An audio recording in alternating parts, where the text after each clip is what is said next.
Alasan lu pengen jadi guru apa? Gue mikirnya someday ketika gue nggak ada, anak-anak yang dulu pernah belajar sama gue tuh bisa nerusin apa yang pernah mereka dapat dari gue. Gue takutnya ketika ada maaf ya kasirnya cewek, terus panggil gue, lama-lama gue bayarin kosan lu nih.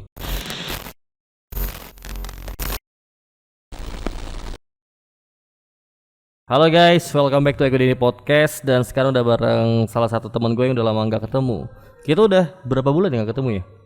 Kayaknya 3 lebih ya. Sebelum Ramadan kan? Iya. Iya kan? Sobiha apa kabar? Baik, alhamdulillah. Eko Deni apa kabar? Alhamdulillah masih begini-begini aja. Masih jomblo? Ya masih jomblo. Sampai penting... video ini tayang gue masih jomblo. Buat teman-teman yang nanti nonton, tolong Eko Deni membuka jalur ta'aruf ya. Insya Allah. Oke, bagi yang minat nanti nomor teleponnya Eko Deni ada di bawah. Enggak dong. Enggak. Nanti banyak yang spam. Ntar banyak yang SMS. Anda butuh dana bantuan? Oh gitu. Itu banyak banget. SMS dana bantuan. Iya. Bukan yang santet gitu ya? Ada juga. Ini kita lepas dulu maskernya. Oke, boleh. Karena kan kita sudah divaksin ya. Alhamdulillah sudah. Lu udah? Gue udah. Lo yang kedua juga udah? Gue udah dari sebelum bulan Ramadan kali. Ini kan gue searching konten di aplikasi TikTok ya. Gue tuh nemuin tentang anak pertama. Nggak tahu kenapa kalau anak pertama tuh pasti kepikirannya tentang sebuah ekspektasi yang besar dari orang tuanya. Iya. Jadi anak pertama itu siap menjadi role model yang baik untuk adik-adiknya. Pas gue searching lagi, gue inget-inget siapa ya teman gue yang punya beban ekspektasi orang tua yang besar. Kebetulan lu ngupdate status. Pas lagi sama cowok lu kan. Iya. Ngupdate gue. Oh ini nih anaknya nih. Cowok yang ganteng. Iya. Jadi gue ngelihat kayaknya seru nih kalau dibikin podcast tentang sebuah ekspektasi dari orang tua yang ingin menjadikan lu ini sebagai role model yang baik bagi adik-adiknya. Iya. Kurang lebih begitu nggak di dalam kehidupan lu? Kalau misalnya ekspektasi mungkin bisa dibilang iya, meskipun gue bukan anak pertama, cuman orang tua gue tuh punya ekspektasinya masing-masing ke setiap anaknya. Misalnya kayak gue punya kakak nih perempuan, nah dia ini alhamdulillah jadi dokter.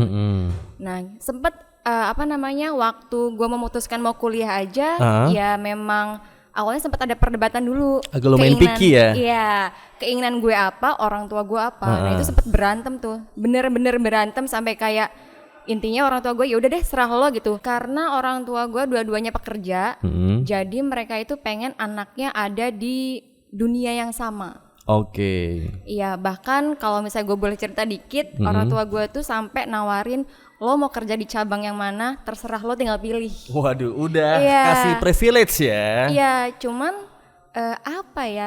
mungkin karena memang itu bukan hal yang gue suka, jadi memang gue mati-matian menolak dan ya berantem itu pasti karena kan gue kekeh dari awal milih gue pengen kuliah keguruan aja, gue pengen jadi guru. Oh, sesederhana gitu. itu ya? Iya. Berarti lu termasuk orang yang nyaman sama privilege gak sih? No, enggak sih. Enggak. Oh. Karena menurut gue privilege itu ya sebetulnya satu hal yang mungkin gue punya orang lain belum tentu punya. Tapi gue punya alasan sendiri kenapa gue memilih untuk stick to the one, untuk stay sama apa yang gue pilih dari awal.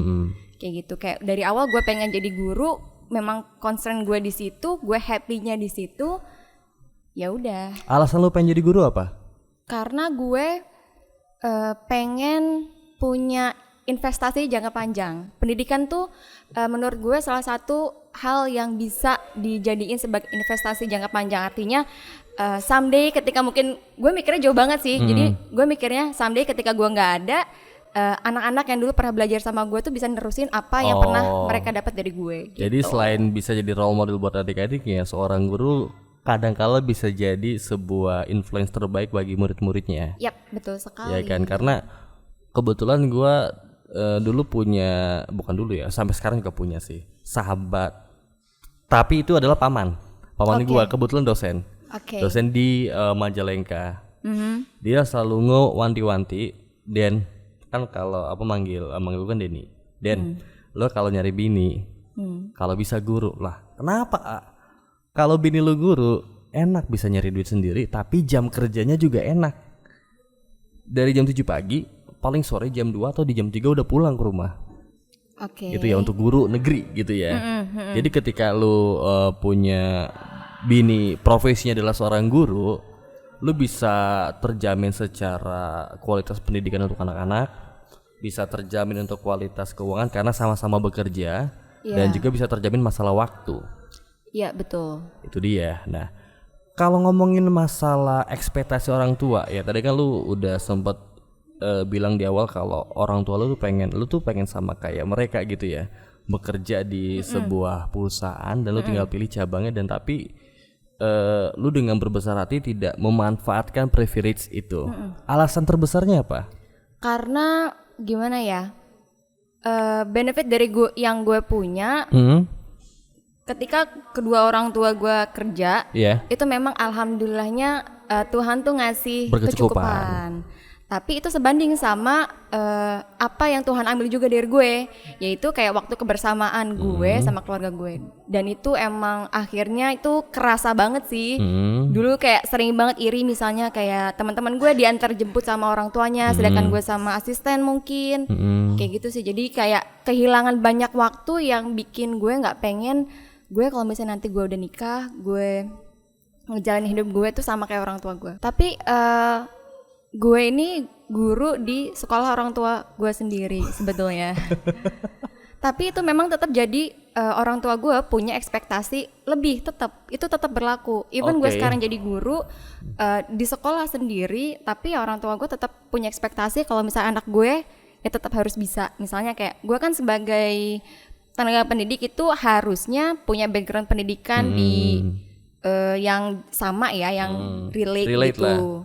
Cuman karena background gue cuman pendidikan, gue sebetulnya kurang pas kalau misalnya ngajarnya di setingkat playgroup atau TK gitu. Oh iya, karena kan harusnya pendidikan PAUD ya. Betul. Nah, sedangkan orang tua gue itu pokoknya gimana caranya memfasilitasi gue biar gue bisa upgrade kemampuan gue. Apapun yang gue minta, misalnya kayak gue minta kursus di mana atau di luar negeri sekalipun, kalau misalnya memang itu bisa nge-upgrade kemampuan gue, it's okay. Silakan. Gitu sih. Itu pressure tapi juga privilege juga buat gue. Ya gue mungkin di satu sisi kadang ngerasa tertekan kan, ibaratnya kayak tuntutannya mungkin harus menjadi lebih karena kan gue yang mungkin suatu saat akan meneruskan ini semua gitu. Tapi di sisi lain itu privilege buat gue, kalau misalnya bukan sekarang ya kapan lagi, mumpung masih ada mereka yang mau support gue gitu sih. Oke, berarti bisa dibilang dengan segala macam pressure yang diberikan oleh orang tua, tapi diberikan fasilitas untuk memenuhi segala macam ekspektasinya. Betul. Alhamdulillahnya seperti itu. Oke, by the way, orang tua asli mana? Orang tua gue Semarang. Semarang, dan lu tinggal di Cirebon. Oke, LDR kita. Ya. LDR biasa sama pasangan, tapi sekarang sama orang tua. Berarti lu sering banget ngalamin homesick dong? Sometimes iya, bahkan kadang sampai nangis, pengen pulang. Cuman kadang ngerasanya, ya memang sih sekarang jarak tempuhnya kan lebih cepet ya. Ya ada tol ya. Cuman gue ngerasa sayang juga sih kadang kalau misalnya pulang cuman sebentar gitu. Apalagi pandemi sekarang kan. Iya, betul banget. Sekarang yang harus lu lakukan hanya tinggal menjalani aja. Iya. Menjalani apa yang sudah disusun dari beberapa tahun yang lalu mungkin. Iya. Dan sekarang tinggal menanggung kayak semacamnya gue bakal menghadapi apa lagi nih. Iya. What's next? Selalu itu pertanyaan yang ada di pikiran gue. Nah, selama ini cobaan terberat yang pernah lu alamin? Cobaan terberat dari hal apa tuh? Ketika lu menjalani profesi ini ditambah ekspektasi dari orang tua lu, ada cobaan apa yang pernah hadir? Kalau gue cobaan terberat, kayaknya gue nggak pernah menganggap itu sebagai cobaan terberat karena gue sadar setiap manusia itu kan pasti mengalami prosesnya untuk upgrade gitu ya. Jadi gue menganggap gue lagi di challenge aja sih. Jadi ya memang kalau misalnya ada kalanya gue ngerasa down kayak gitu, ya udah ya emang wayahnya aja, udah nikmatin sebentar terus udah. Gitu sih paling. Nggak pernah ngerasa punya masalah yang itu berat banget gitu. Berarti challenge terbesarnya apa? Challenge terbesarnya ya selalu mengupgrade kemampuan gue sih sekarang. Ya ibaratnya gini deh, gue masih single dan semoga segera Amin. Ya, gitu. Bagi waktu antara ya kerjaan gue, terus juga sama relationship gue juga. Terus ya mungkin gue melihat di usia segini gue juga pinginnya sih ya Slow ya, Ya, bisa kayak jalan-jalan gitu. sampai ke luar negeri gitu ya. amin deh kalau Iya misalnya itu mah. kan? Tapi Kayak gitu sih. gimana sih rasanya kerja di perusahaan sendiri? Enak gak enak? Tetap enak gak enak. Nggak enaknya di mana? Gak enaknya kadang ya gue kerja, gue ada di lingkungan yang itu aman buat gue. Jadi nggak ada orang yang berani lah istilahnya. Iya betul. Enaknya di mana? Ya enaknya gue lebih apa ya? Mungkin Apakah lebih bisa sesuka hati masuk pulang? Oh enggak, tetap enggak karena orang tua gue nyontohin kalau misalnya even lo kerja di tempat lo sendiri, lo tetap harus ngasih contoh yang baik buat orang lain. Oke. Kayak gitu. Nah berarti secara tingkat disiplin juga orang tua lu sangat menanamkan itu ya? Iya. Pokoknya nggak boleh seenaknya lah, sekalipun ibaratnya lo yang lo anak gue nih, tapi lo nggak boleh seenaknya kayak gitu. Berarti basically tuh lu asli orang Cirebon bukan sih? Campuran ya mungkin. Campuran tinggal Mixing. di Cirebon dari tahun berapa? Di Cirebon dari gue SD. SD. Berarti pindahan. Ya ada pindahan. Pindahan SD berarti 96 ya? SD enggak sih, kayaknya gue 99 ya. 96 lo kayaknya. Gue enggak setua itu sih. 96 kayaknya gue baru 2 tahun sih. 2 tahun berarti 99. Ya. Terus lu berarti udah di Cirebon ada sekitar 22 tahunan ya? Tua juga lu ya? Ya iya. Dewasa sih bukan tua. Dewasa ya? Tua kan lo? Enggak dong. Oh. Enggak dong. Iya. Walaupun gue ketika di minimarket selalu dipanggil om gitu ya. Gue agak kesel sebenarnya. Men, gue masih belum nikah, kenapa lu panggil om gitu? Tapi kadang kan orang cuma nilai apa yang bisa dia lihat. Mungkin orang-orang tuh menilai kalau misalnya penampilannya ya udah kayak om-om aja. Don't judge book by a cover.